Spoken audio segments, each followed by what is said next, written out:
Muyassar opa, omega 3 dan ham semirish mumkinmi? Chunki menda xuddi shunday holat kuzatilmoqda.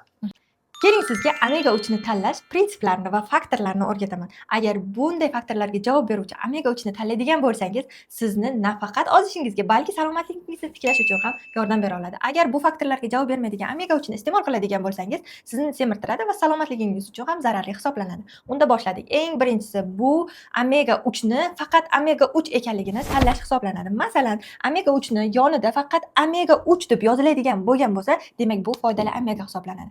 Agar omega 3 ni yonida omega 6, omega 9 deb yoziladigan bo'lsa, bu marketing hisoblanadi. Omega 6 esa organizmda yallig'lanishni ko'paytira olishga sababchi bo'ladi. Omega 6 ni shundoq ham biz boshqa mahsulotlardan, masalan, pista yog'laridan olishimiz mumkin. Pista yog'lari hammamizga ma'lumki, yallig'lanishni kuchaytiradi. Shuning evaziga sizda ortiqcha vazn kelib chiqish ehtimoli ham oshadi.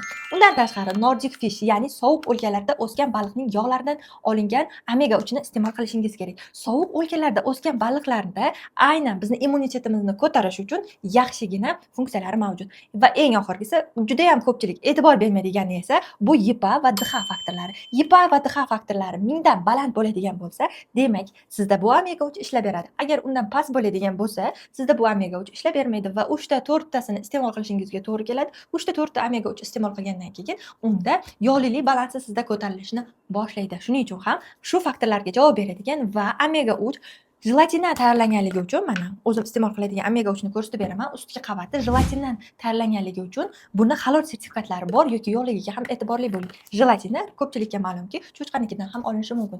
Agar vegan yozuvi bo'ladigan bo'lsa, unda o'simliklardan olingan bo'ladi. Halol sertifikati bo'ladigan bo'lsa, halol jelatindan tayyorlangan hisoblanadi. Men sizga tavsiya etadigan omega 3 ni nafaqat halol sertifikati, balki jahon standartlaridan o'tganligi belgisi sifatida GMP va FDA sertifikatlari ham mavjud. Shuning uchun ham men sizga tavsiya etadigan omega 3 bitada ta'sirini sezasiz va ozishingiz uchun, salomatligingizni, immunitetingizni tiklash uchun juda ham yaxshi xizmat qilib bera oladi. Bu omega 3 ni xarid qilishni va mendan bepul konsultatsiya olishni istasangiz, ushbu raqamlarga qo'ng'iroq qiling. Meni kuzatishda davom etish uchun esa blogimga obuna bo'ling.